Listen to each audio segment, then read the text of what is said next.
Jordan Bohannon, Jared Stansberry. It's Jared and J-Bo on Iowa Everywhere. This is Iowa Everywhere.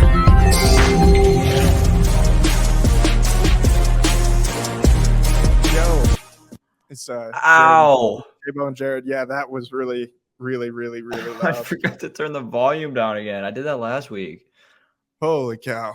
That blew my ears out too. I had to take my headphones off.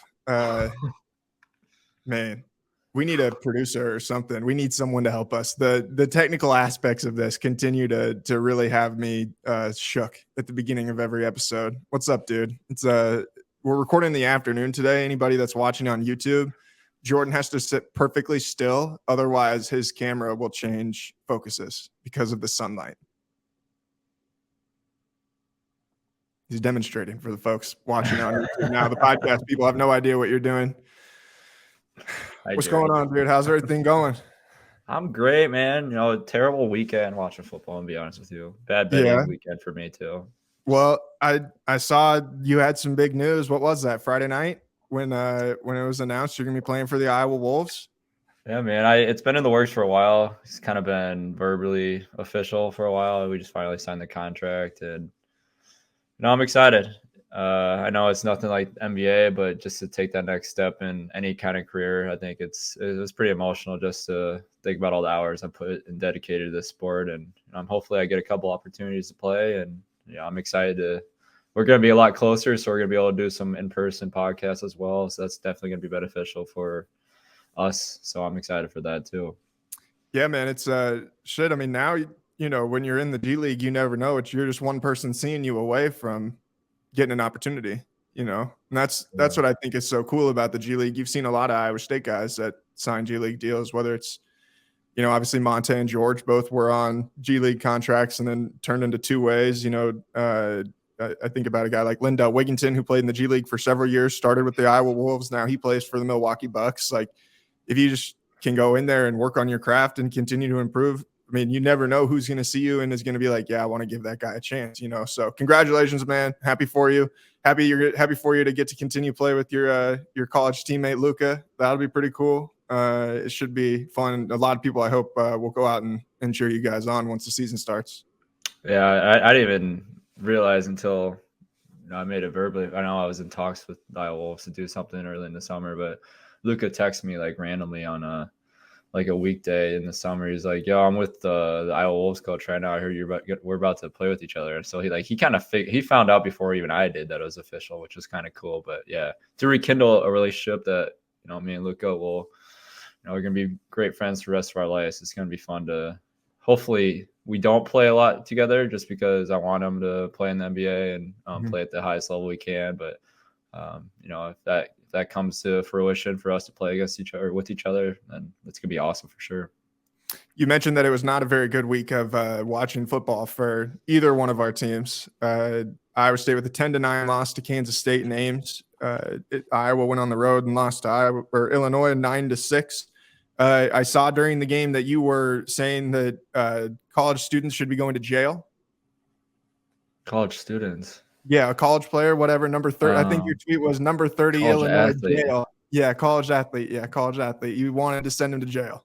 Well, I mean, it was a vicious hit, violent. We're lucky that our quarterback didn't end up in the hospital. My prayers are with Spencer. Hopefully he's going to be okay. I don't know if he had any after effects from that hit. But, I wouldn't be surprised if there's an investigation within number 30 if he was meaning to do that. I believe you also said the officials should be put in jail. Dude, I'm tired. Everyone thinks I'm okay. It's a little satire, but jail. I think we need to jail all the officials. Do you see that? What happened yesterday with the Raiders? They already have the stripes on. At least they're already ready to be on the chain gang. They deserve to. This is ridiculous. This is the worst. Every single week, I make it my goal for this podcast to bring up the officials every single week. I don't know if you've noticed, Jared. I've noticed that. And believe me, every time that someone talks to me about the podcast, they say, man, he really loves to talk about the officials. Dude, they're so bad this year. They're so bad. First of all, how is that roughing the passer on Carr? One, it was a fumble, so he got the ball as he was falling down on the quarterback. I know that's a rule. You can't put your whole weight on the quarterback. Yeah. But what How do you not put your weight on the quarterback when you're holding the ball with one arm? makes no sense, dude. And I don't know. At some point, I think there needs to be a huge protest for the jail officials. I'll be leading the whole. I'll be in the front line of the protest, holding the picket sign that says "jail the officials." It'll I'm be ready. you and Micah Parsons from the Yeah, Dallas Cowboys, formerly of Penn State. He has been very much on the anti-officials thing on Twitter the last several days. It's understandable, though. I mean, I especially from like Micah Parsons' perspective, being a guy who's rushing the quarterback, it makes his job a lot harder when things like this happen.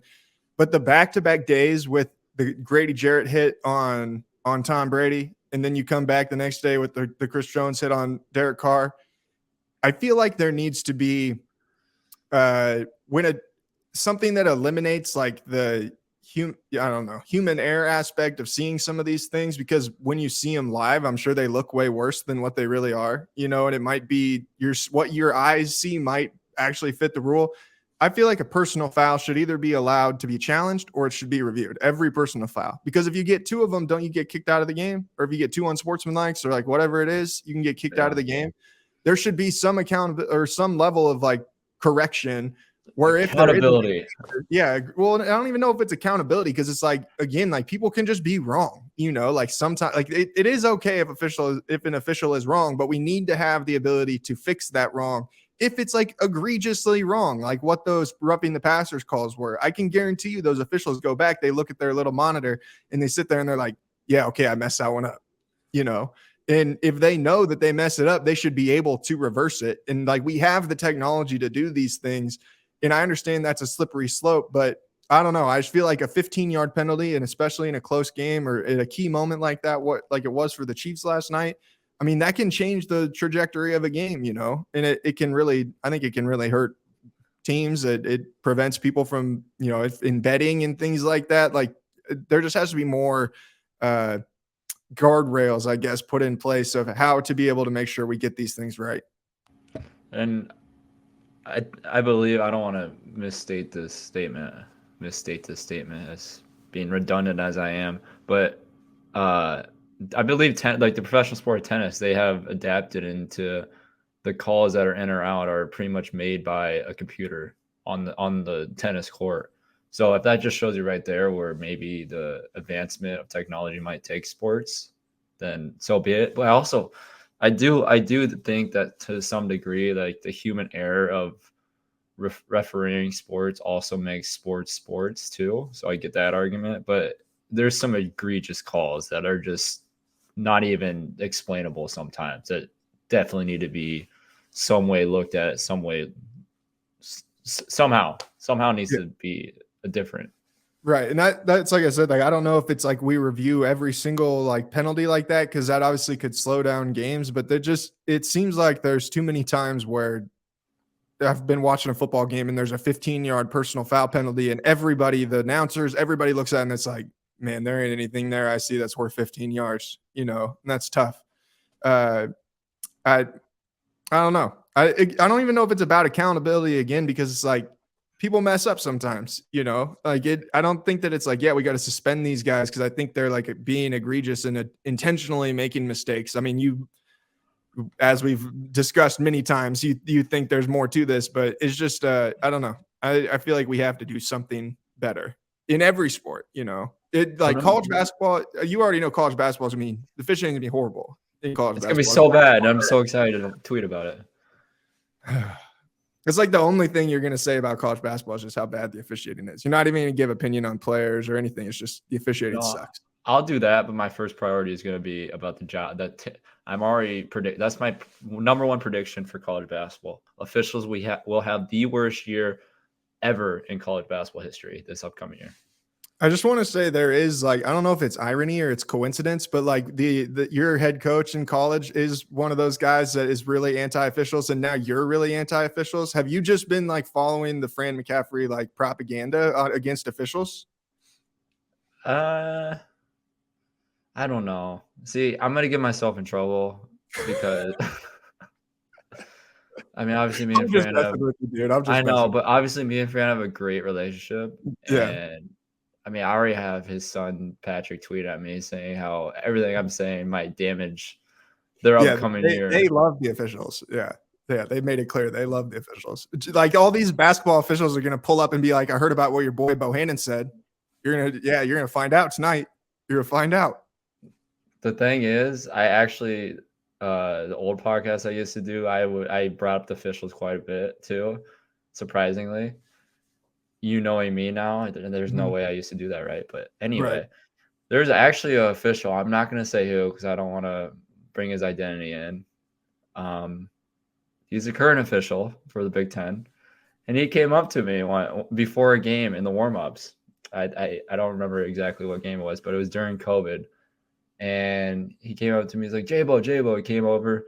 We talked for a little bit. He's like, hey, when I'm done officiating, whenever I decide to retire, I want to be on the podcast and we can have an open discussion on everything you talk about in your podcast currently. I was like, oh my gosh, this is like perfect. And we talked about it before. I think 2 weeks ago, we're like, we need to have an official come in. We need to have an open discussion with them. I am excited for that day, and it's going to happen on this show, Jared and J-Bo. I hope so. That would be really good. I would just like to get insights from those guys, because I mean, they see so many college basketball teams too, and see so many good players. That they can give good judgments on, like, they know what a good player looks like. If you've officiated that much college basketball, and I wish that officials could give their opinions on games and be like, man, like these people are incredible to see some of them. I think. Okay. I said this last weekend too. I have a. Okay, never mind. I'm not gonna say it. No, say it. You gotta say it. You started. You have to say it now. What were you saying? How much respect you have for the officials, and then you were gonna be like, but what were you gonna say? I'm just gonna say the first part. I have a lot of respect for the profession they're in because it is really hard. Man, yeah. The second part might have to wait. It is really hard because and a lot of times too, like. The thing I just never understand is this: college basketball is where it's way worse than maybe in the NFL. But sometimes you look at these guys that are officiating, and it's like a 65-year-old man, and he's expected to keep up with some of the like best athletes, young athletes that we have in our country. I don't know. That's where I sit there and I'm like, man, I don't know. Like it just seems like the game might be a little fast for that guy, And I'm not pointing out anybody in particular, but. Do you want to jump on the anti-ref? I can't imagine why young people don't want to be officials. They probably listen to this podcast and they sit there and they're like, I'm not going to be the Jordan Bohannon's next target. That's why we have an officiating crisis in this country. Because of this show. But okay, just be a good official. We don't have to talk about it. It's that simple, in my opinion. Be a good official and there won't be any problems. Yeah, that's fair. The top of your head, Jared, can you name one official that's good? John Higgins. I think he's good. Okay. You want to ask me? I'm sure he did plenty of your games. Like, I don't know. Like, do you think he's not good? Yeah. Yeah. I mean, he's one of the better ones, isn't he? My favorite one was I'm going to completely butcher his name. You're going to know his name. He's always on the NFL. He used to ref. Gene Steratore. Yes. He refed a couple of my games early on in my career, and he was phenomenal.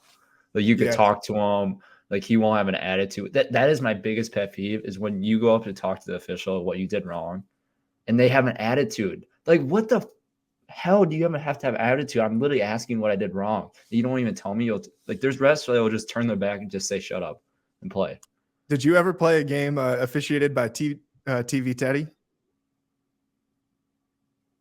I don't think I did. Yeah. Isn't he? I thought he wasn't able. Yeah, isn't he banned from doing Big Ten games, or am I being delirious? Oh, maybe. I guess I don't know. If he is, I didn't know about that. He's just always the guy that I like. If you hear that Ted Valentine is on a game, it's gonna be a long night. Like right away, is like this is gonna be. There might be 50 fouls called tonight. And we're gonna go to the monitor. Picture. We're gonna go to the monitor a whole bunch of times and do all that stuff. And it's gonna. There's a whole clips. YouTube that says Ted Valentine worst calls and moments in college basketball. I wish we could pull this up. Can we pull this up right now? Is that possible?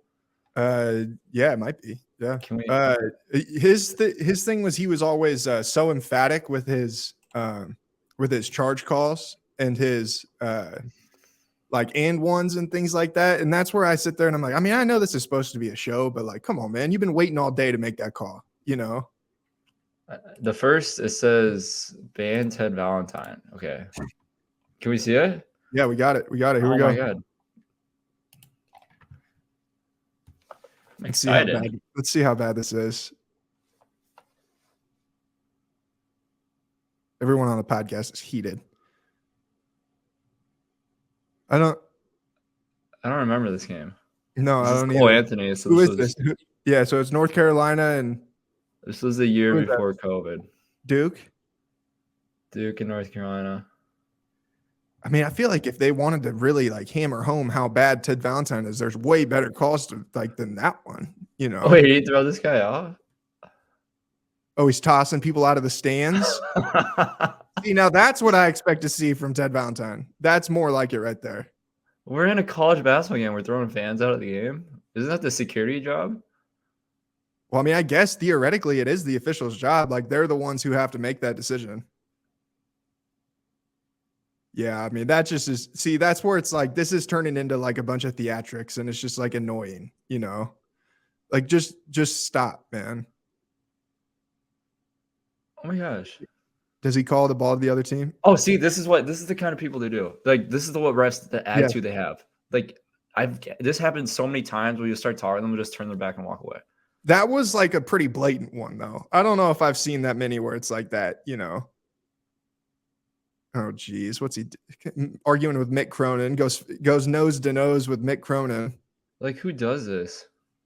Oh, man. All right. We're killing the people on the podcast right now because we're just watching Teddy Valentine blow up calls. No, it's just, yeah, I don't know. Let's shift our focus away from the officiating. I got my 15 minutes in, Jared. We're good now. Yeah, no, we're good. I sent you a clip the other day from No Context College Football that it was Big Ten put it out, probably from Big Ten Media Days. And it's Kirk Ferentz said that offensive yardage is the most under or overrated statistic in football. I think that anybody who has watched Kirk's team this season can tell that he probably holds that opinion at this point. Wouldn't you agree with that? The irony of him saying it though, right now. That was why it was so funny. It was like, yeah, we get it. Big Ten Network did that on purpose. Just like the climate of Iowa football right now, because they knew that was just going to go viral. Well, and I got to say again, shout out to Spencer Petras, man, for continuing to come and talk to the media. I imagine that even the media guys at Iowa don't want to talk to Spencer Petras anymore. Like, I feel like it's gotten to that point where they probably feel bad that he has to keep talking. I want to know, in what world is it cool to keep sending out the quarterback who might be part of the problem, might not be part of the problem, is maybe a small piece of the problem of numerous other issues, but the offensive coordinator doesn't have to talk after the game. Like, that does not make any sense to me. You know, I guess again, props to Spencer Petras. He's got to be a stand-up dude to be able to do that week after week and know what kind of questions he's going to get and know that realistically his answers aren't going to change from week to week, you know. And I don't know. That's there are way too many people who make way too much money coaching football to keep sending the quarterback out there to talk to the media, in my opinion. And I'm in the media, so it's like if I feel like that, then there's probably a lot of other people who do. Have you ever? I've always thought about this from your perspective as being in the media.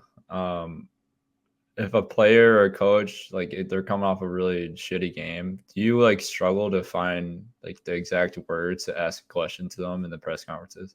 100%, dude. 100%.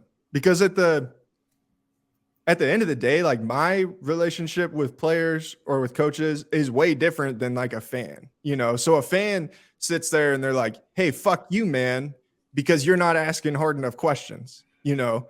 But in my mind, I sit there and I'm like, well, yeah, but I still have to see TJ Otzelberger tomorrow, or I still have to see Gabe Kalsher, or, you know, or from an Iowa perspective, got to see Fran, or you got to see you, or you have to see Kirk Ferentz, or all these people. And it's like, I'm not going to go in and be a dick to that person when you have to sit there face to face with them. And like, why would I be an asshole to them? I don't have a problem with them. They just messed up on the basketball court or whatever, or on the football field. Like it. And that is where So yeah, I do try and be conscious of that because I don't want to be the guy that like the people in the program hate because he's just a dick, you know? Like I feel like it's one thing to be critical but fair and to just be an asshole. That's my opinion. I like that. Critical but fair. Yeah. But because I feel like no, what were you gonna say? I feel like there's a lot of like media members that don't have the mentality though. Iowa's pretty good. A lot of Iowa reporters are pretty good. I love Chad Litzko. I got really close with him these last. I think he does a phenomenal job. Yeah, he's really critical and fair, like you said. Yeah, I don't know. Scott Docterman, he's another one I really like. I think he does a good job of like telling you what's going on without like being an ass about it, you know. But that's just kind of my opinion. I guess it's just hard because, like, to do my job, I have to be honest. And even the people in the program, if they don't play well, they know that, you know.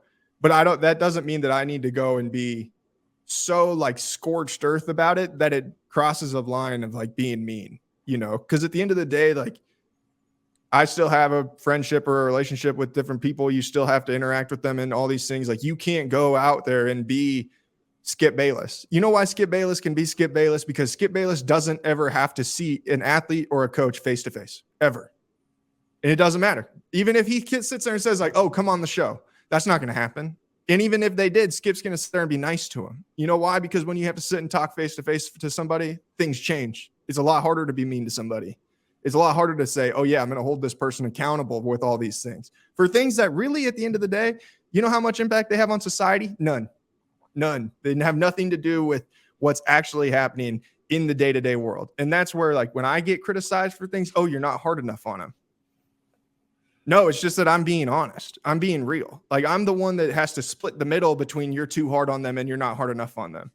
You know, like, that's literally my job, is to be in the middle. And I think people forget that sometimes, you know, on both sides, like the people that think you're being too critical and the people who think you're not being critical enough. Like, your job is literally to be in the middle. Yeah, it's such a fine line too. Like, you cross over that line, you kind of break that relationship of potential clashes in the future of trying to get more out of the player or the coach too, I feel like. Well, yeah, like, I don't want to go into a press conference and say something to you and then have you not talk to me again when you're going to be there for 4 years, you know? Like, that would be pointless. That'd be bad business on my part, you know? How can you piss people off like that? You just can't do it, you know? That just is, I don't know. That's the way that is in any industry. And that's where I sit there and I say, like, oh, people want to talk about holding people accountable. Like, how many people in their day-to-day job have someone that sits there and criticizes the way that you do your job? What, maybe 5% of people besides your boss? I'm saying, like, just outside people that have nothing to do with what you're doing or anything like that. Nobody has to do jobs like that, hardly, you know? And so that's where I'm like, you're not going to criticize me and tell me how to do my job. I went to college to learn how to do my job. I've done this for a long time. Like, I get it, you know? It's hard. Like, it is a hard job sometimes, but sorry, I just kind of went on a tangent. No, but I mean, you're right. I feel like everyone's trying to, there's a lot more people in this world now that are trying to be, I don't know what the exact correct wording this is, but like, do more than what their own profession that they're doing themselves. Like, they try to cross the boundaries of way too many and be experts of way too many industries and professions nowadays. But that's also like the social media era we're in now. Like, people just tweet. They feel like they're experts in whatever field they tweet about. Yeah, and they think they're like a jack of all trades and a master of none, you know? But then they also think they're a master of all of the trades that they're, you know, like dabbling in. And Twitter is what I think has been the biggest problem, just social media in general, maybe, because that gave platforms to people who don't have anything productive to say, you know? And I'm not saying that I necessarily have anything productive to say. I think that there's a lot of people in this world who don't have anything productive to say and shouldn't be able to weigh in on a lot of things that they do because it's not productive to the public discourse of conversation. It's just like fighting or just rambling or just being an asshole, you know? And like, there was an example yesterday. Some guy took his Twitter account and made it look like the Iowa State 247 site and then said that Tom Manning, Iowa State's offensive coordinator, had been fired. Who does that? Who thinks that that is like a cool thing to do or a funny thing to do or anything like that? That's not funny. Like, I don't know. I know the guy who runs the Iowa State 247 site, and I know for a fact he wouldn't want that to be out there, that making it look like he's saying that, you know? And that's where I don't think people like, there's too many people on the internet who don't think of people as people. They think of them as faceless people on the internet just because that's what they are. And it's really bad for our society, I think. Bad for people in general, for human beings to interact that way. I just wish there was a way for Twitter not to, or social, well, I'm not just going to single out Twitter, but like TikTok and Instagram, Facebook. Like there's so many people that hide behind the screen of a different account. I wish like that wasn't able, like you have to put like identification in, and it's, I guess that's another way for freedom of speech, I guess, but there has to be some way for this to, because this, I feel like it's spiraled out of control for a lot of social media sites, but I don't know. Maybe I'm just. It's funny because the only people who ever have anything to say critical about anybody are the ones, or like truly critical, you know, like going too far, are the ones that don't have their names on it, you know, Yeah. because, you know, because the people who have their names on it know that they can do that, and it's going to make themselves look bad, you know. And I don't think that like having a faceless Twitter account where you can just like scream into the void, that's pointless to me. What, you don't have any other outlet to relieve your stress or to relieve your like whatever anger you have or things like that. And like we sit here and we talk about how, you know, society is so polarized in so many different ways. It's because of the people that are out there that have a radical viewpoint or are really intense about certain thing. And then someone else who's maybe on the fringe of going to that point, they see someone else do it and then they get fired up too. And then all of a sudden that person inspires someone else to be fired up and be an asshole. And then like all of a sudden you've got thousands of people who do that or millions of people who do that. And it's all like a domino effect of you get a couple people who are crazy, who are idiots, who are assholes. And all of a sudden that empowers other people to be crazy, idiot assholes. And yeah, that's what Twitter is. Twitter is just a way to empower people to be a dick. That's what it basically lands at the end of the day in my mind. I stayed off Twitter all weekend. I couldn't do it. Couldn't do it after that game Saturday night. I have a question, and you'll see the full circle of it after I'm done. Do you listen to country music? Yeah. Do you like Luke Bryan? I don't know. I don't know if I know him, but Luke Bryan? Yeah. Well, no, I think I know the name. Wasn't he in Iowa last week or something? Yeah. Yeah. Okay. Yeah, I know who it is. Do you know his song that he says that he believes most people are good? Do you believe that? Do I believe that most people are good? Yeah. Yeah. I mean, I think that you think like majority of people in the world are good people.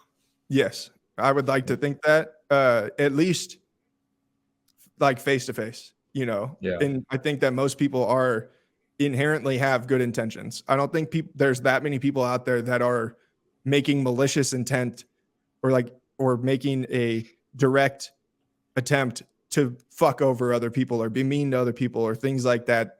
They just are making bad decisions. You know, some like people make bad decisions. People do evil things. There is evil in this world. But I would like to think that most everyone has some sort of light in them. It's just then it becomes about nature versus nurture and things like that. And like your environment and the experiences that you've had in your life and how you become who you are as an adult. But I think at the beginning of your life, most everybody is like starting with a clean slate of like, you have an opportunity to be good, but what are your decisions in life going to be? What do you think? I think yes, but it's hard for me to say that when I get on social media, but also I've always used this term the silent minority or the loud, sorry, I've said that opposite. The loud minority. Yeah, I think the loud minority of people on social media, that's like the worst part of society, in my opinion. Yes. And again, those are all the people that don't have their face on things. And I can promise you too, those are the same people that if they actually met you face to face are only going to say nice things to you, you know, like because those same people are cowards. They're a coward if they won't put their own face on it and say it to you on the internet. That's what I think. If you want to level some criticism, you better put your own face on it and you better be willing to look at me man to man and say that to me. Otherwise, you don't mean it. You're just being an asshole, you know? I also have I do have a lot of respect though that people, they do put their face on it and they do say something.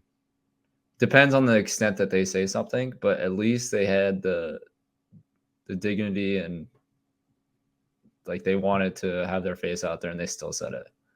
Yeah, and Because that's one, either they're like crazy and they are like insane, or two, they're just being honest and they're good people. I don't know. Yeah, they are being honest, and I have, in my general experience, those people are also the ones that are most likely to have like a real dialogue, and you could change their mind, or they could change your mind, or you could have a real conversation where you both come to an agreement of like, okay, we don't agree with each other, but it is what it is, and it's not personal. And I think that's like, that to me is productive, but the just screaming into the void with your one follower on Twitter or whatever, and you have some account where you've got some random thing as the profile picture, and then it's like, I don't even know, like some random thing with a bunch of numbers at the end is the handle, and you basically look like a bot. That's where I sit there and I'm like, that's not positive. That's cowardly. Who's the worst fan base on social media?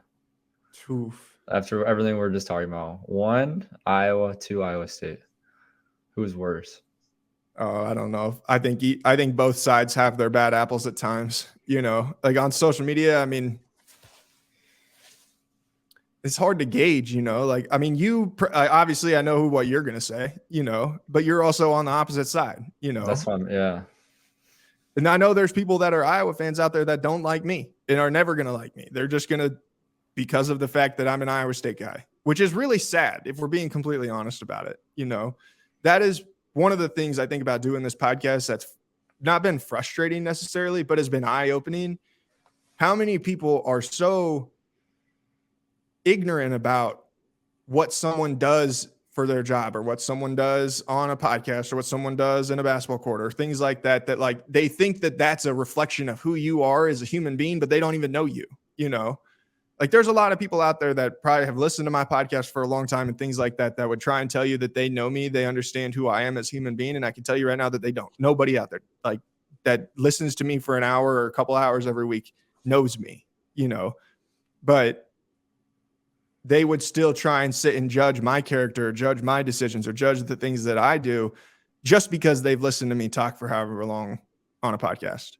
And that's just unfair. It's unfair to judge people for what they do on a basketball court. It's unfair to judge people for what they do in all kinds of different things, unless you murder somebody and it's like beyond a reasonable doubt that person murdered somebody. I'm going to sit there and assume that you probably are a pretty good person, and even if you murder somebody and someone tells me what happened and you explain the entire situation, I'd be like, all right, I could probably still come out of it and think there might be good in that person, but I don't know. I know you don't like Iowa State on social media, so it's different. Yeah, it's hard just because you have seen some of the good side though, haven't you? I have. No, I have seen a lot of the good side. Yeah. Like there's been a lot of Iowa State fans, like even after, not only after I played my final game at Hilton this last year, did I have Iowa State fans DM me good stuff. After my career ended, after we lost to Richmond, I had a lot of Iowa State Cyclone fans do the same thing. But I also saw the downside of the other Iowa State fans that are on Twitter and tweeting at me after I lost, like just hoping I had a downfall and we would just completely lay an egg in the NCAA tournament.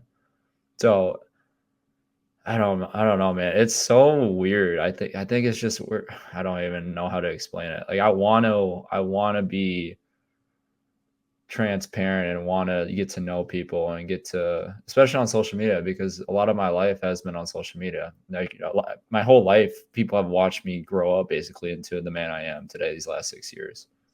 So social media was a big part of that, to try to explain my life and my pathway to the journey I am now. But also you just have so many assholes out there that just don't even listen to anything, don't want to hear your side out. Like it's on both sides. So I was curious on how your response was, because I don't know. I'm the same exact way. It's no matter how you look at it, there's going to be assholes on each side of the aisle. Yeah. And I'll admit, like, I think as time's gone along, maybe I just don't notice it as much anymore because I just have gotten better at ignoring things like that. But I remember, probably 5-6 years ago that, there's this one guy that to this day, if I met that guy, we're going to talk about Draymond Green in just a little bit, Draymond Green and Jordan Poole. If I met that guy and I knew that it was him, he's one of those cowards on Twitter. I I would fight that guy. And there's not many people on this planet that I would like ever fight, but he said some horrible shit to me when I was at the lowest point in my life. You know, I was 21 years old. I had just gone through hell and back, a bunch of different shit that had happened. I wasn't working for a while, and like it was just a whole thing. And I'm not going to go into all that, but he said some things to me that I was like, that's taking it to a whole new point of like of vitriol, you know, and it brought out a bad side of me because it was so horrible, you know. And I was at such a low point that I was like, this is like the last thing I need. This random motherfucker on Twitter talking to me, you know, and talking his shit and thinking that he's holier than thou, high and mighty and all this stuff, you know. So it's hard, dude. It's hard because there's always going to be those assholes, but you just got to get to the point where, I don't know, I'm sure you'll get there. Maybe you're getting there. You just don't give a shit. It is what it is. Some people aren't going to like you. Some people are going to love you. Some people will be kind of indifferent on you. It is what it is. You know, that's just life. I agree.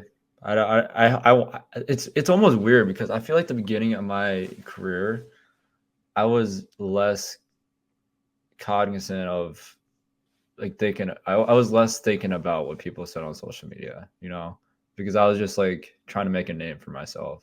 I dealt with so much pressure, just my 3 older brothers, because everything they did, and my dad, what he did. So I wanted to just make a name for myself. And I feel like I did a pretty good job with that. It was in pretty damn good standing with everything I accomplished on and off the court.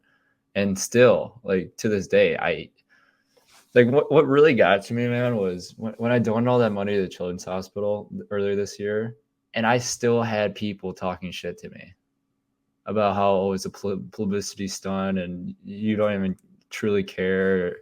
I was like, these guys have this is honestly what really got to me. And I was completely fine with everything beforehand, but still assholes still talking shit about that. And like, they don't know that how many times I visited the Children's Hospital, met these kids, met these families, and got really close to a bunch of these families and still talk to a lot of them to this day. And yet they're so like, they don't care behind the screen. They'll just say whatever just to try to get a response. Like that it makes it hard for me to think that there's a lot of good people out there when I see that. I was like, man, this is just so messed up. So I don't know. Yeah, that's where I think, I don't know. My advice to you is just, like I said, like eventually you're going to get to a point where you're going to realize that none of the people on the internet really matter that much. You know, like the people that matter are your friends, your family, the people who, you know, like at the end of the day, when it comes time to ride or die, those are the people that matter, you know. And some of those people you might meet on the internet. There are people that I have that are my friends that I met on the internet that like, they're my ride or dies now, you know. But at the end of the day too, I know that if it's like push comes to shove, the people I'm calling, there's maybe 4 of them, 5 of them. Shit gets real. I'm not calling anybody from Twitter. You know, I don't care what they think. I don't care about any of those people. And it just is what it is. You just got to learn to navigate it. Gets easier, gets harder sometimes. Just is what it is. It is truly crazy, like how when you get older, you realize how small your circle really gets. Like it's crazy. Like you always hear that growing up, right? Like the 5 closest people is who you're gonna be like. And I mean, every single day, I feel like circle gets smaller, circle gets smaller, circle gets smaller. Like who's really there for you at the end of the day? Yeah, it's all. Yeah, exactly. Yeah. One of the best pieces of advice I ever got. It was like right when I first started doing all of this, doing radio, doing Cyclone Fanatic, all those things. And it was Ross Peterson, who was Chris's old co-host on KXNO. And I was doing like I was at a remote with him. I can't even remember what it was, but he made some comment to me completely out of the blue. He said, Jared, you know, you're going to have a lot of people who want to be your friend through this, or think they want to be your friend, or you think they want to be your friend. You have enough friends. You know the people that are your friend, that ride or die with you. He said, don't let these people push their way into your life and make them, or allow them to think that, or allow yourself to think that they really care. Because at the end of the day, if everything goes away, they're not going to be the people that are there with you, you know? And that's always stuck with me, you know, where it's like the people on Twitter, if I quit tomorrow, I'm sure I'd lose thousands of followers. But at the end of the day, like, I don't care about that. It is what it is. Like I I could go and do something else and be perfectly happy because I know that I got people that I ride with, that people that, you know, I've grown up with, that that they care about you, you know, and the people on Twitter don't care about you. They just start being assholes. So yeah, and a lot of those people, and I felt that on a day-to-day basis playing college basketball. Like everyone loves you at one point, everyone hates you at the other. Once you're like you're down, like you're farthest down you can be, and then you realize. I mean, as soon as I started realizing that, like sophomore year, I was like, I mean, we sucked as a basketball team. I was like, these people that I thought that were my close friends, I mean, they wanted me to be on a bad team. They wanted me to play bad every single game. Like, they're just fake people. So it's great advice.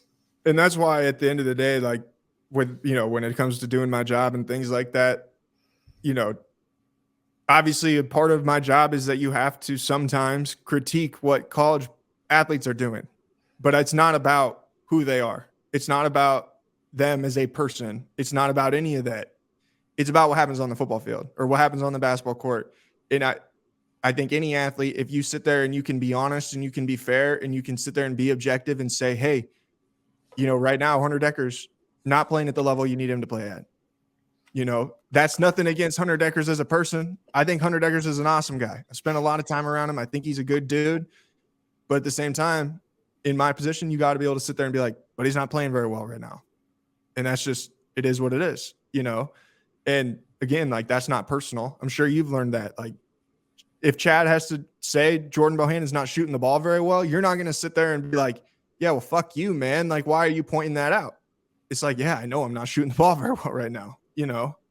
And that's the way of like learning how to use, I mean, to be balanced in that and like understand sports are not real life.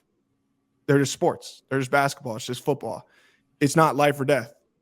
Yeah, there's money involved, but at the end of the day, like, you got a family that loves you. You got friends that love you. You got everything you could need. You got a house. You're not out there living on the streets or anything like that. You're good, bro. You're good. You don't need to worry about any of that stuff, you know? I have a question. I know we've been on this topic for a while, but for sure. If you were interviewing Spencer Petras after this last game, what is one question you'd ask him? It's probably different for me because of that's why I want to hear it, because it's I don't cover them. Yeah, I was sick because I don't cover them. I'd like to know why he keeps coming talk to the media. Like, if I was going to go and sit and write a feature story about Spencer Petras, I'd say, why do you keep coming and doing this? Why do you subject yourself to this? You know, none of the questions when you walk in here are going to be positive. You know, none of this is going to be a happy environment. Why? Why keep doing it? You know, and that's not me saying don't do it. I just want to understand how someone is able to do that, because a lot of people don't.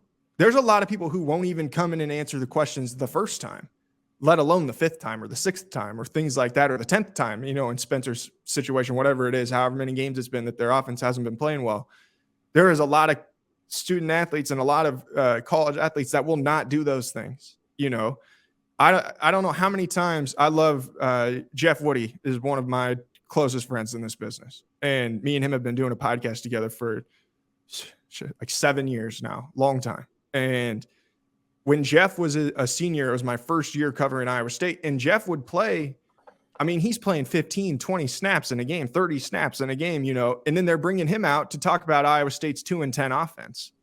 And he's like a fullback that maybe touched the ball 2 times. And he's the one that comes to answer the questions. That's where I sit and I say, and that's like the opposite end of it. Like, why are we continuing to get this person, but then the quarterback, who the starting quarterback, hasn't come in and done media in 3 weeks? You know, that's like the opposite end of the spectrum. And that's like what I would like to ask Spencer, because I think that's admirable, you know, to be willing to do those things and to be, I don't know if it's like transparent, but just be a good dude, you know, that these guys are just doing their job and they just have to do what they have to do, you know. And that doesn't mean that it's an indictment on you or an indictment on any of who you are as a person. It's just like, I got to go talk about football, you know. And yeah, that's why that's probably what I would ask him. The other thing I would ask him is like what I said at the beginning. How does it make you feel that you're the one who has to come in and keep doing this after football games when your offensive coordinator does not? I just think that's unfair. Brian Ferentz makes a lot of money to answer those questions. And he does on Wednesdays or whatever it is, but you should have to come in after a game and react just like everybody else does, in my opinion, if you're going to make the players come in and react. It's just my 2 cents, so I don't know. I think the same thing about Tom Manning, and, you know, if there were questions to ask Tom Manning after a game, I'd ask him. But we don't have that opportunity, you know, so it is what it is. I do want to talk about this Draymond Green story. We got a couple other things we need to hit on. This is by far probably going to end up being the longest episode of this podcast based on the fact that we've gotten through one of our. I don't even think that was on our topic. We have one topic. Yeah, we just talked about that for like an hour almost. But announced yesterday, Caitlin Clark, Bronny James, I think DJ Wagner is another one that maybe got a deal with Nike. This is pretty cool, dude. That's pretty awesome to see. Obviously, Caitlin would have been wearing Nike anyway, obviously playing at the University of Iowa. But to see them doing deals like this, especially with high school kids, like I think that's especially cool. Bronny James is a no-brainer for Nike. They can't miss out on that one. Have you watched that DJ Wagner play or seen any of his? Dude. Yup. Where does he go? He's like from I think he plays high school ball in New Jersey. His dad played in the NBA too, I want to say. Yeah, DeJuan Wagner Jr. That's his name. Yeah, DeJuan Wagner played in the NBA. He's from Camden, New Jersey. He's the number 2 recruit in the country in the 2023 class. Got a top 3 of Kentucky, Louisville, and Memphis. He's not going to Memphis. No, Penny can't drop the bag anymore because he had to go through the infractions process, you know? There's no way in hell. What city you said he's from? New Jersey? Camden, New Jersey. DeJuan Wagner Sr., I believe, actually played at Memphis for John Calipari. So I would imagine that Kentucky would have to be he's going to Kentucky. Yeah, would have to be the odds-on favorite for that one. DeJuan Wagner, former Memphis and NBA point guard, first-round pick of the Cleveland Cavaliers in 2002.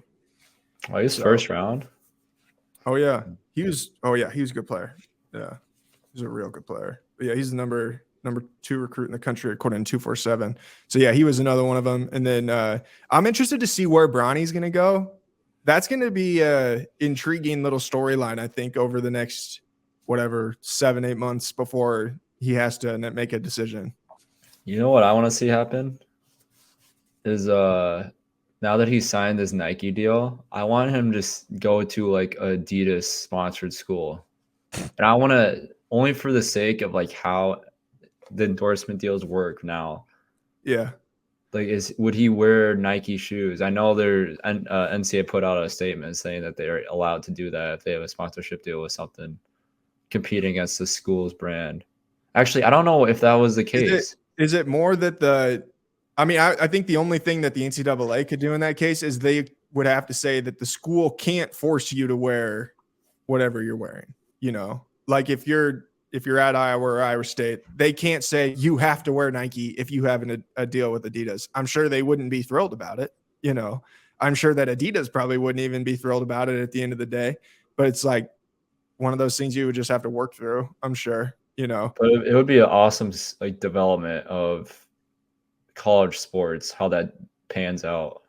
Okay, well, let's look at these schools that are recruiting Bronny James now that he's got his Nike deal. Ohio State, Oregon, or Ohio State's a Nike school. USC is a Nike school. Oregon's a Nike school. North Carolina Nike. Michigan Nike. Kentucky Nike. Kansas is the only one on here I think that's not a Nike school. And he's not going to Kansas. So, man, Ohio State, dude. I think he's going to Oregon. He'd be a dog out there for the Buckeyes. He's going to Oregon. Yeah. There's no way. Dana Altman, dude, he's a hell of a basketball coach, man. You ever met him before? Yeah, we played him twice. Oh, okay. Yeah, he's a good coach, dude. Yeah. We played my senior year. We played Oregon. Yeah, that was a bad game. But we played him my junior year, and I had like 18 and 8, and I had a phenomenal game. Me, Luca, Ryan. I think Tyler had a really good game too. We played really well. That's when they had Peyton Pritchard, and oh shoot, I can't remember. Ball. They had a really good team. They had like 4 NBA players on their team. We played on Madison Square Garden, and we played really, really well. So I should have. Was that like Chris Duarte and like those guys too? No, Duarte wasn't on the team. I don't Okay. think. I think he was coming in that next year. But Peyton Pritchard, they had a dude that was insanely athletic too. I can't think his name, but It's kind of been their MO for Yeah. most of the time. Jordan Bell, bet you remember him? He was Yeah. another one of those guys that was a really good player for them. Dylan Brooks, yeah, they had some really good teams. Duarte was really good. Yeah, he's gonna be a really good player, I think, with the Pacers with Tyrese Halliburton teaming up with him. Yeah, Yeah. dude, it's funny. I was talking to Matt Campbell today at interviews, and me and him talk basketball sometimes. And he saw I had my Sixers stuff on. He's like, "What do you think of my Cavs?" I was like, "I don't know, man. What do you think of your Cavs?" And he's like, "I think we're contenders. I think we're going all the way."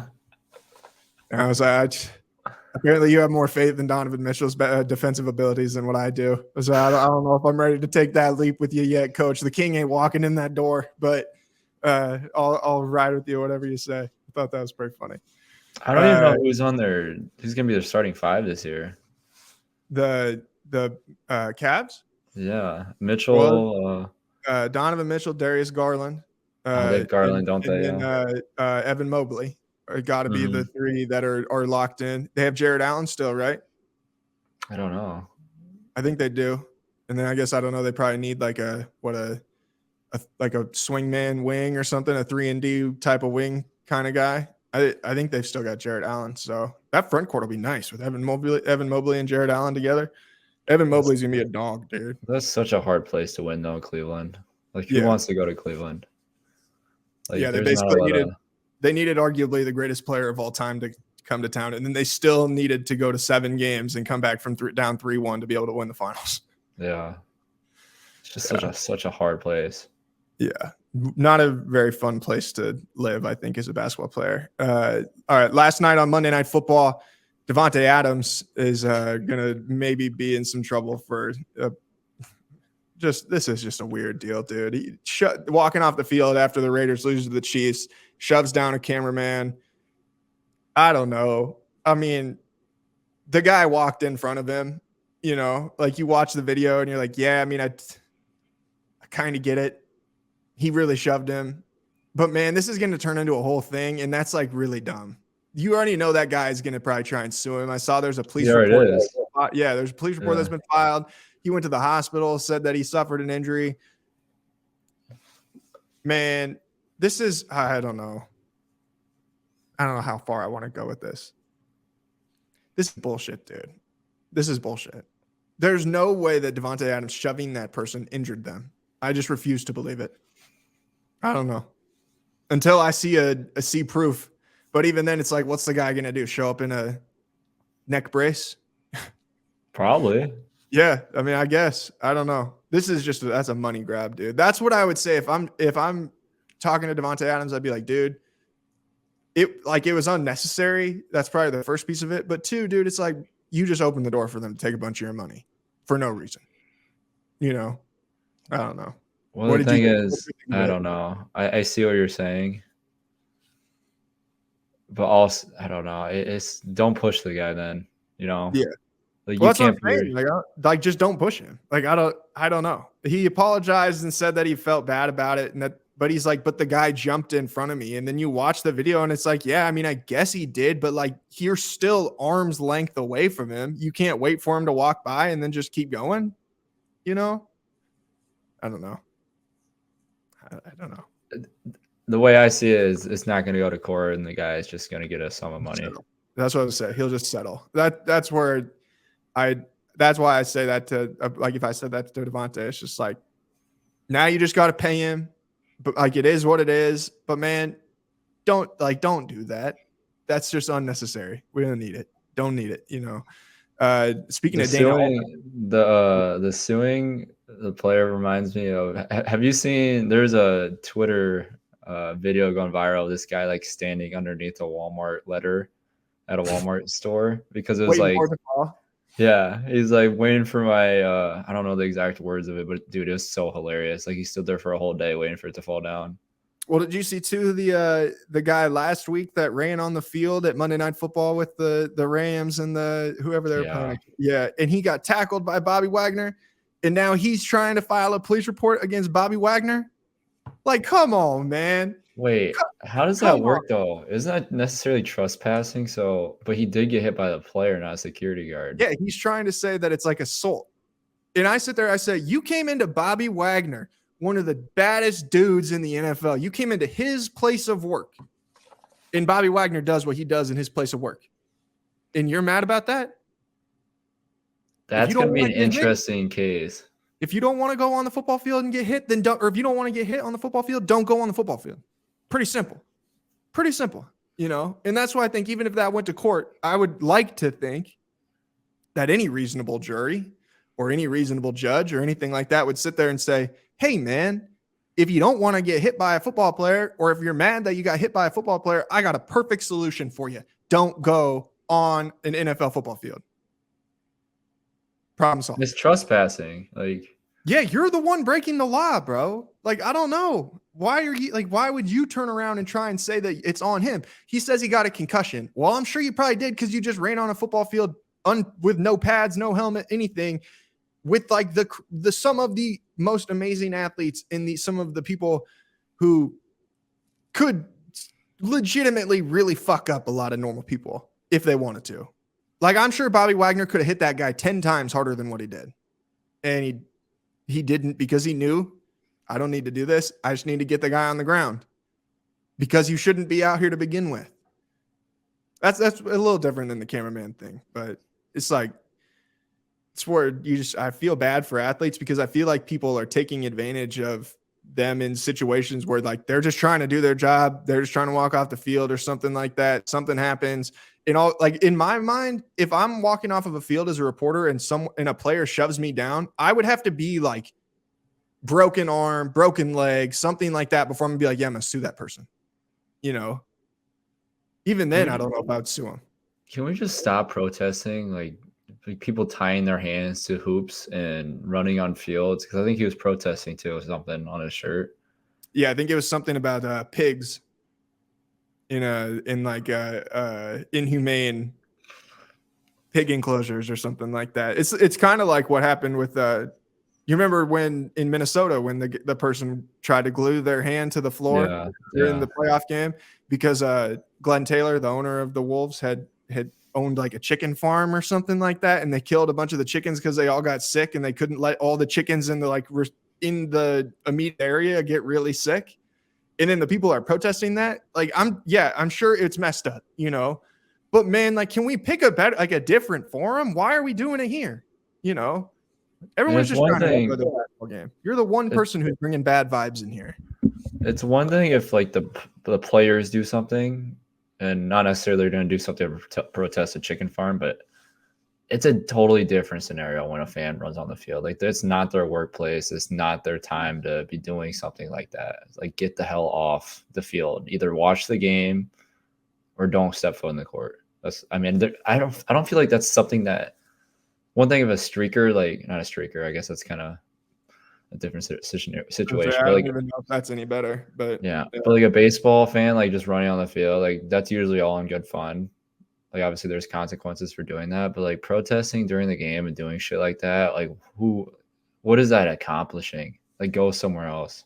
Especially now when they won't even put the people on TV, you know, like they won't even show them doing whatever they're doing. I don't know, man. It's just you got to be a different level of crazy to be like, yeah, I'm going to go run on the field in the middle of an NFL game.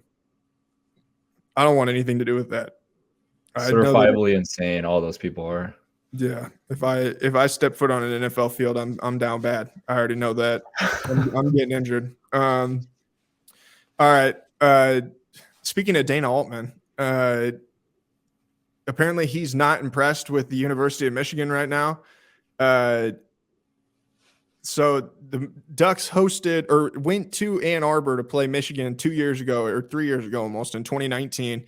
There was a scheduled return game in that home and home for mid-November 2020. But then because of COVID, obviously it was pushed back. But now 2 years later, they have not rescheduled the game, and Oregon still doesn't have Michigan on the calendar for a trip to Eugene. This is from Yahoo, and Dana Altman isn't happy about it. Quote, "There's no buyout. They're coming," Altman said when asked about the home and home series. I don't know. They have a hard time answering the phone, I guess. But no, they owe us a game, and we fully expect them to repay the game. I'm sure if the shoe was on the other foot, they would expect us to return it, and we sure as hell expect them to return it. Altman confirmed he hasn't heard of this game is in the works for 23, 24 or not, but he is not planning on letting Michigan get out of a return game. Was Juwan Howard there in 2019, or was that still John Beilein? Would have been the year before COVID. I think Juwan's first year was 2019. Okay. So that's what I was going to say. I didn't know if maybe the old staff was the one who had agreed to that or something like that. Because I know, Iowa State did a home and home with Oregon State that got pushed back, and then they did it. They played the return game last year, and it was like Steve Sprum's staff had organized the first one, but then they obviously still took the game and played it at the first opportunity. It would have been 2020 was his first year. Okay, so it was the old staff then that had organized it, right? Yeah, it was after the 2019 year, unless they did it when he got there. So his first season. Well, that wouldn't make sense. No, was 1920. Yeah, it would have had to be the team before. Okay, why? I want to know, why would Michigan not just go play the game? Well, I do know with the whole it was COVID. There's what happened last year? Yeah. There was I'm trying to think back. The COVID year, Michigan was out for like a month. And did it happen last year? What happened last year? There was like something happened that Michigan didn't play. Was there a rescheduling, or was that the COVID year I'm thinking of? Yeah, I think you're thinking of the COVID year. I don't think that yeah, it would have been COVID. Yeah, so Nebraska was like big on trying to make up all their games. And Iowa was stuck in the middle of trying to reschedule games, and we were waiting on Michigan, and they wouldn't reschedule a game between Michigan or something. And they ended up rescheduling a game on a day we were supposed to play, so it messed up our schedule, traveling times and everything. And I know from what I heard, he was pretty difficult to deal with scheduling games. So this doesn't surprise me that maybe he just doesn't want to go to Oregon and play. That is a hard place to go play, especially coming from the Eastern time zone. Obviously, 3 hours behind at that point. And obviously, like we talked about before, Dana Altman's always got really good teams. It's kind of cowardly to like say you're going to go and play, and even if it's been a couple years, just not go. Like if you're Michigan and you want to be a team that contends to win national titles and things like that, be that kind of program, don't you need to go play games like this? Or isn't this beneficial? I don't know. I guess that's where I would sit here and I'd be like, just go play the game, man. Like just answer the phone and be like, yeah, we'll come out and play. What's the worst that can happen? We lose? Doesn't matter. It could be too that maybe there's some issues with their schedule. I know scheduling like games can be really detrimental to the teams. Like I know this is why Jeffrey has a hard time going to like a Maui Invitational, because it ruins like your whole like getting ready, prepping for your games next week, because you like show up really late in the end of the week in Thanksgiving. You only have a couple days to get ready, and it ruins your scheduling for the rest of the couple weeks and trying to get back on pace. So maybe that's what's happening. He's just having a hard time they're having a hard time trying to find a game that will fit, or a day that will fit. I was gonna say, I mean, I know that trying to put that schedule together is like trying to put a puzzle together, and because obviously every team you're trying to schedule has games too, so it's just like trying to figure out the balance of all those things. I don't know. Dana Altman saying something about it makes me think that there's got to be like more to it. Maybe he doesn't like Juwan Howard. I don't know what the deal is. That's a weird deal, because Dana Altman also doesn't seem like the kind of guy that would just go off for no reason, I don't know. I feel like there's a lot of coaches out there that don't like Juwan Howard. Yeah, I don't know. I guess, I mean, I've never I don't know. Well, you see Coach Gard got slapped by him, one. Yeah. Two, Coach Turgeon got threatened get killed by him. Yeah. So he's already, well, I guess Coach Turgeon's off the Big Ten coaching staffs now. So I see that's where it's like, how much of that is just the heat of battle, you know, like where you just don't like somebody, dude, but you still respect them, you know, like, I don't know. But I mean that, yeah, no, I get it. Like, wait, no, I know you're other telling people. me What? You're telling, I don't know if Coach Gard respects him. Well, I know. If you get slapped, I know people who aren't a huge fan of Greg Gard either. So it's like, I don't know. True.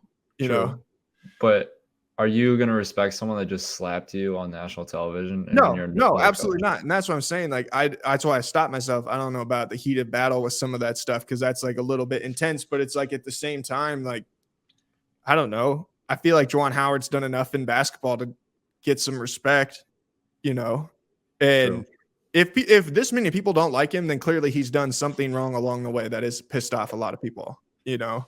I don't know Juwan Howard, so it's like I don't even know anybody that knows Juwan Howard that I know of, so it's like it's hard for me to really like judge him, you know. But I sit there and I'm like, man, it seems like a lot of people have a problem with him, you know. I would like to know why that is, I guess. These kind of things would be why. Like, the record stands for itself. There's issues in the past that I feel like, this is the third instance that I've seen, maybe way more than that, but like big headlines that there's issues with another coaching staff across either conference lines, or this is not even Big Ten. So I don't know. I think it's weird. I think there's something, maybe they think he's cocky or they don't, I don't know. There's something which is probably fair, you know, which is probably fair. But that's where I'd also say, like, man, that's probably a guy that earned it a little bit to be cocky, you know, like, and he's, I don't know, his teams are usually pretty good. I mean, you played against them. I mean, they're pretty tough, aren't they? A tough team to go play. Yeah. We beat them last year, but they're a really tough team to, especially towards the end of the year, they dominated. Yeah. They got going. So all right. Do you think I do want to add to this. Do you I think the best coaches are past athletes. I don't even think that's a question. Right? I think it depends on who it is, though. I think there's certain coaches out there that, or certain players out there who have been coaches that have a hard time. The best coaches in my mind are the guys who have either been the star player and have had to work to be the star player, or the guys who have been like the sixth or seventh man. You know, I think about people like Steve Kerr, Steve Kerr was a really good NBA player and played in the NBA for a really long time, won a bunch of titles. But Steve Kerr can relate to not only Stephen Curry, who's the star of the team, because he's been around stars and with all these different guys at all these different places, but he can also relate to, you know, back when they were like really rolling, Mo Spates, who's like the 11th guy on the team, you know, and tell him to be like, hey, you got to keep working and things like that. But then I think you also look at people like, you know, someone like Jason Kidd, who's like bounced from team to team. And it's just, he was always a star as a player. Like, and they've always said that he has a hard time. He can relate to Giannis, but he can't relate to X guy that's the fourth guy off the bench, you know, because he can't relate to what their experience is because he showed up in the NBA and played, you know? So I think it's like a tough line where, like, yeah, some star players can be good coaches, but I think the best coaches are the guys who were not the star player, but were really still good players and know the game. That's my opinion. That's a good point. Is there somebody you had in mind that you were like thinking of that would be? I was just curious. It got me thinking of like how many coaches out there that are actually past players and have played the game. But there's also a lot of good coaches that haven't played the game at the highest level. And I think, like, if you know basketball, you know basketball. It don't matter if you can play. You know, if you can teach it and you can teach other people how to play, like, you know, someone like Eric Spoelstra, who just like grinded his way through the Heat video room to become the head coach. I got a lot of respect for that guy because he had nothing handed to him. He just grinded and people were like, man, this guy really knows ball, you know? And now he's a multiple time NBA champion and has been to the finals multiple times and is one of the best coaches in the NBA. Like Greg Popovich, he's another one. Like, he's not a guy that was like a superstar NBA player, you know? Dudes that just like study the game, they work their asses off, and then they're able to communicate with people too, you know, and relate to people and get people to do to fulfill their vision of what they see they need to do on the court, you know. Yeah. And that's what the hardest part of coaching is, especially when you get those egos and things like that working into all that stuff. All right, we talked about officiating. We're not doing that anymore. You want to go again? No, we're not going back around. All right, let's talk about Draymond Green really quick. I'm glad that we had 4 days to, or I had 4 days to think about this before we came on here and talked about this, because my opinions have changed a little bit.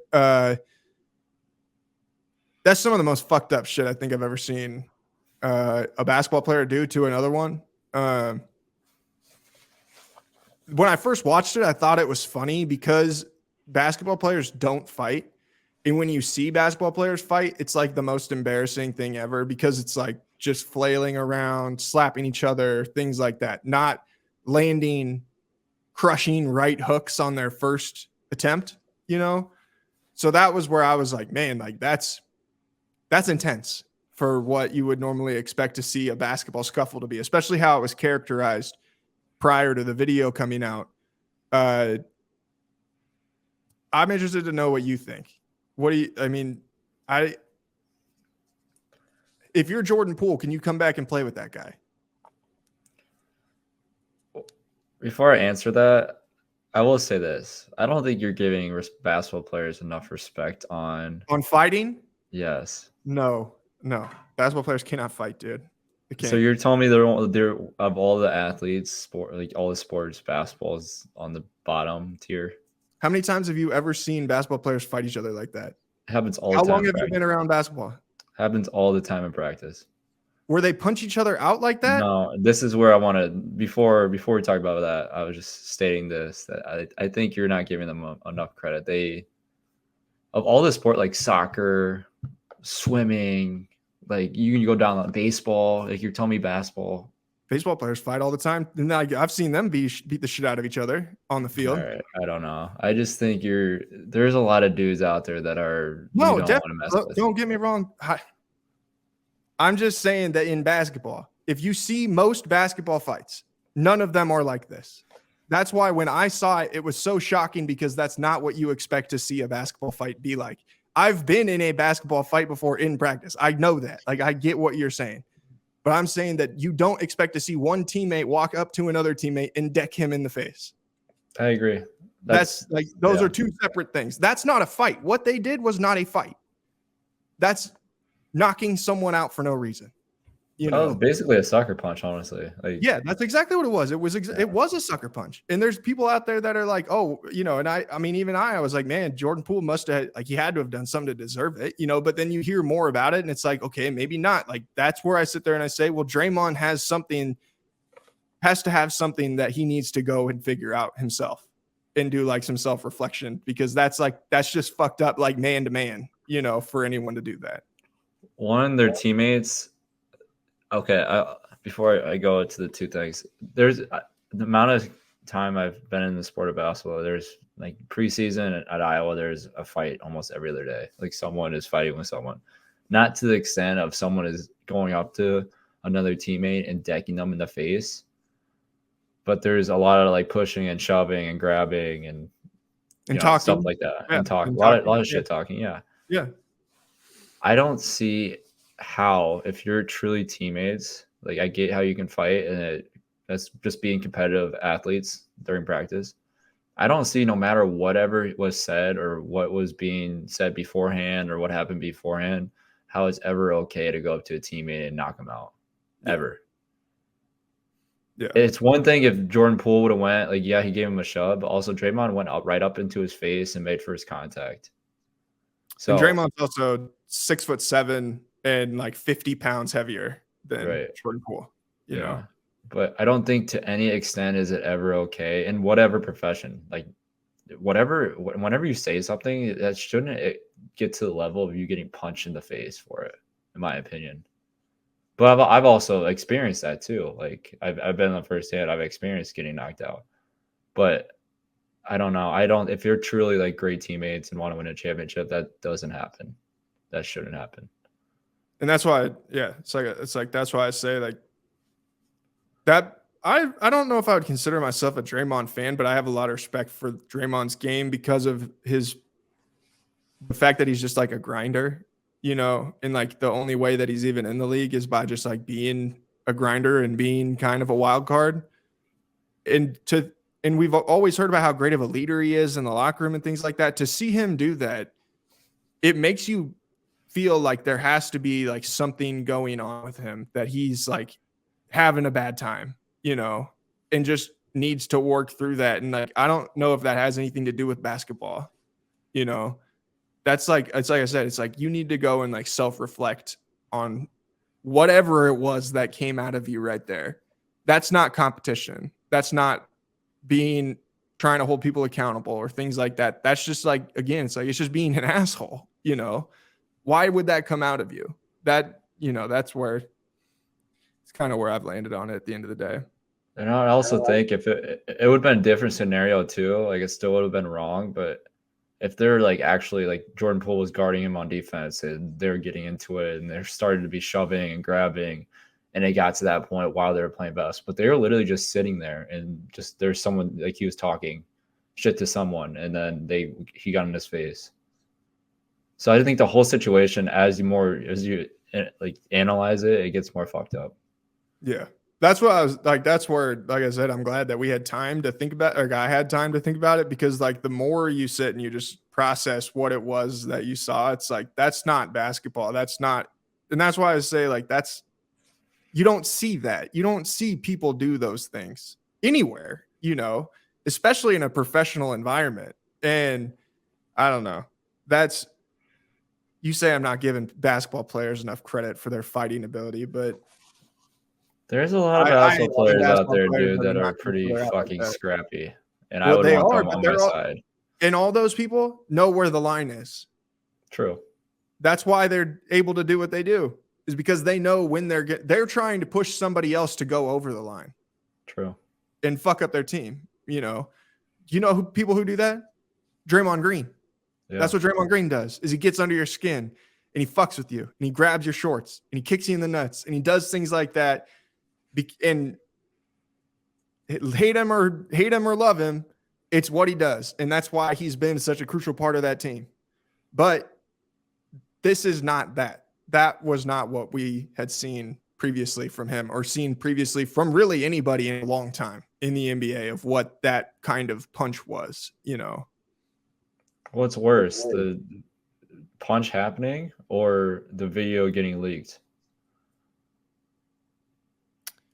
I think the video getting leaked. No, it's the punch. It's without a doubt the punch. The video getting leaked, though, is fucked up. How does that happen? Like, did you listen to Draymond's press conference about it when he got asked? Yeah. He really wasn't really apologetic. He was only talking about the staff and the organization doing stuff and helping, like, investigating the leak. And he was really like put an emphasis on the leak getting out instead of his own actions, which I thought made it even worse. So makes me think that it makes me wonder if someone inside the organization thought that they were going to try and sweep it under the rug, which is what I think exactly what they were going to do, basically. I mean, at first he wasn't even going to miss any time or anything like that, you know. And it's them maybe having something against Draymond or something like that. They wanted to expose it, you know. Could have been Jordan Poole himself. I suppose it could have been, yeah, theoretically. If it is, who gets in more trouble? Him or Draymond? How is there like a? But also, would Jordan Poole want it to get leaked of him getting like rocked like that? True, but unless there's like some very under the table table stuff going on, that he really wanted that to get out because it was getting really bad. Yeah, I saw a tweet yesterday that it was from Legion Hoops, Stephen A. on First Take. Quote, "I can tell you right now, Draymond Green is expecting this to be his last year in Golden State. Now he wants to be a Laker." Does he just say whatever the hell he comes to his head? Stephen A? Yeah. He actually is pretty tied in. Stephen A is a basketball reporter for a really long time. And he was really close with Kobe. He's really close with Yeah, Chris that's Paul. true. That's why Pat Beverly went on there and was talking to him about, I know Chris Paul's your boy, you know, and saying all that stuff because it's like he knows who Stephen A's sources are. And that I'm sure that it would not shock me at all if Stephen A and Draymond were tight, you know. I don't know that that's probably something that Draymond wants Stephen A to go and say on First Take, but, you know, it is what it is, I guess. Draymond was just on the shot last week with LeBron. Yeah, I saw that. Yeah, I did see that. It's so bizarre, though. I mean, the more even I'm thinking, dissecting the moment, it doesn't make any sense, really. No, it's just like it's incomprehensible. How do you get to that point? Why are you doing that? You know? And you can't even, there's nothing Draymond could say, too, that makes me believe that it was like you can explain why you would do that, too. It would have to be something so egregious, you know? And that's where, like, when I first saw it, I was like, man, this seems like it had to have been something that was like building up for a long time, that like he had a problem with Jordan Poole and it came out right then, you know? But then he comes out and says, I don't, like, there isn't anything like that, you know? And that's where I'm like, I don't believe that. I find it really hard to believe that you go from like, I'm not mad at this person at all to doing that. There's no sane thought process that gets you there, or at least like a productive one, you know. And everybody has a friend that it's like, you've seen them punch somebody sometime that they shouldn't have punched or something like that, or like anybody, or have somebody who has been punched. Like I'm not even tell that story. I'm not even tell that story. It's a bad idea. But it's like, I'll never forget, like I had one friend that he, you know, him and another of my friends, they're beefing over a girl, and like one punches the other one over this girl, you know, and you sit there and you're like, bro, like, what is this? You guys have been friends forever. Why are you fighting each other? You know, why are you punching people? That's pointless. You guys are brothers. You don't do this shit. That's what, and I imagine that's the conversations that people are having with Draymond, that like, bro, you're the big brother on this team. Why are you punching people? That's stupid. It's pointless. Yeah. How is that productive? But it's not even as like the old school. Like people want to compare it to the old school NBA, like the fights like Steve Kerr got punched. What? Like I don't know. I hate that comparison too, because it's just not one. We're not in an old school society anymore. If you want to even go down that route, and two, like how is that even explainable? Watching the film of it, that you can even say that used to happen all the time. Yeah. Well, fighting used to be pretty prevalent in the NBA, but obviously we were just talking about Kareem with like he was decking guy. I mean, there's literally a fight Malice in the Palace. Yeah, we saw that live. I mean, they made a documentary about. I mean, a whole like section of a documentary about the Last Dance about Michael Jordan punching Steve Kerr. You know, like, and it was everybody's like, yeah, it just was what it was, and then we just went back to playing. Yeah. I don't think you're coming back and just playing from that Draymond and Jordan Poole deal. Yeah, that's a tough deal. All right, couple stories here. Minnesota man arrested after crashing. Dumbass of the week. Yeah. After crashing into Decorah home. A Minnesota man was arrested and charged with an OWI after police say he crashed a vehicle into a house in Decorah on Friday night. Is there a picture? I don't think so. No, I wish I was looking for one. No injuries. Man, I wish there was a picture. Okay, so the guy that smashed into somebody's house, that happened in my hometown one time. I was crashed into a house. Yeah, there's like this one area where you're kind of driving on the highway and like it turns, and I think it was dark outside, and I don't know, they were probably fucked up too, like it, and they crashed into somebody's house. All right. Another driver is facing charges for going over 120 miles per hour on an Iowa highway. Wow. The driver was also arrested so fast. I mean, that's like that's felony. That's like Henry Ruggs shit, you know. Like if you're doing and if like you come up on the wrong kind of person, you got to throw the brakes on. You could kill somebody. Don't drive your car 125 miles an hour. That's fucking. He's drunk too. Arrested for drunk driving. People are fucking morons, dude. All right, this one is my submission here for you. Man charged with smuggling pythons in his pants at U.S. border. What is wrong with people? A New York City man has been charged with smuggling 3 Burmese pythons in his pants at the U.S.-Canadian border crossing. Calvin Batista, 36, is accused of bringing the hidden snakes on a bus that crossed into northern New York on July 15th, 2018. Oh, this is it's been long pending trial here. Importation of Burmese pythons is regulated by an international treaty. Holy shit. Okay, so this is like a huge deal. The charge carries the potential for a maximum sentence of 20 years in prison and a fine as high as $250,000. The Burmese python, one of the world's largest snakes, is considered a vulnerable species in its native Asia and is invasive in Florida, where it threatens native animals. Burmese pythons are like, those are huge snakes. How do you fit those in your pants? First thing.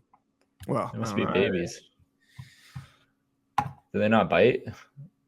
Aren't those the ones that just squeeze you, you know? He probably liked it. You're taking a significant risk of potentially losing, I don't know, a leg or a nut or your python, you know, like, I don't know, like, that's a tough situation. That's a tough situation. You good? I just sneezed, muted my mic. I sneezed so hard my headset fell off. I was saying, that was violent right there. Man, notice how what? Go ahead. No, I was gonna say, who's the dumbass of the week? The guy crashed into the house, the 126 miles an hour, the man charged with smuggling pythons in his pants. I think it's the smuggling pythons in his pants guy. I agree, but notice how, like, my submissions this week, Jared, I had to lean back a little bit after what happened last weekend, so I couldn't. You couldn't quite go as far. Yeah, I crossed the line last weekend. I couldn't do. You did. See, that's where you just got to think about the larger issues, where it's like that person been to jail a lot of times. You know, you tore me down though. You really emotionally. Well, I didn't mean to tear you down. I was just trying to like help you understand that there's more to a story than the funny headlines sometimes, you know. I got headline baited. Yeah, we have to get to the bottom of, like, sometimes you read the headline, you're like, man, no, this is actually just really fucked up. Like, this is not funny. But the fucking Burmese pythons, that's just funny. I don't know. That guy's a different breed. Snake people are a different breed. I don't even know what's gonna possess someone to have a snake as a pet. I mean, I don't ever want to have a snake as a pet. Imagine sleeping and you have just a snake. Yeah, exactly. I'll pass. That's a no for me. I don't know about that one. There was this point. This is funny. Or I don't know. I used to talk about this with one of my buddies where there was a stretch where I'd be like on a dating app or whatever, and I kept seeing these girls with pet snakes, and I was like, not only does this person have a pet snake, but they like love that snake so much that they put it on their dating profile. That's a red flag, significant red flag, you know? And I made my rule right then. If I ever meet a girl who has a pet snake, that's a hard no. I'm just not a fan of, how do you even, what does that, what possesses you to want to be close to the snake? I don't get it. They're slimy. They're not pets. They are not pets. Yeah, they're wild animals. Yeah. And they're not even like cute or anything. You know, like if someone had a koala, it's like, well, I mean, you probably shouldn't have a koala, but like at the same time, like that's a fucking koala. That's badass, you know? But if you tell me you've got 3 Burmese pythons, I say, why? Well, for what reason? What are you doing with them? Or a tiger? Does tiger fall into that category? Any animal that could conceivably kill you, like just make a decision to kill you, is not an animal that I want in my house. You know, like I have a dog. She's not going to make a conscious decision to kill me. She could trip me going down the stairs, but she's not going to be like, yeah, I'm going to kill this person. But a python, how do you know what a python's thinking? Python could just all of a sudden decide like, yeah, fuck you, man. You're done. I've seen enough. Had enough of you. I'm killing you now. How do you even train a snake? That always fascinates me. Like how you can just train animals. I bet Joe Exotic could do it. Isn't he? Wait, is he the one that locked up? In jail, though. Yeah. Yeah, free Joe Exotic. I love that show. Free Joe Exotic. So is that how we're gonna? So he can train the guys repossessed Burmese pythons. They probably had to put them down too. Probably had to put the pythons down because that Did he fucking have guy wouldn't snakes? just leave them alone. Huh? Did Joe Exotic have snakes too? I think it was just tigers. I mean, would it shock you? He had all kinds of stuff. Like, I don't know. He had everything. If you came to me and said, yeah, Joe Exotic had 3 Burmese pythons, I'd be like, yeah, I mean, obviously. Of course he did. You know? There's so many like species out there, like if you think about it. Like shit that scares you, not even just species, but shit like species that I don't want to be like involved with. I think about the fact that there are things that have lived on, I mean, dinosaurs and shit like that, that like we will never even comprehend how horrifying they would have been. There's probably shit in the bottom of the ocean that no one's ever seen that is like terrifying, you know? The Loch Ness Monster, do you believe?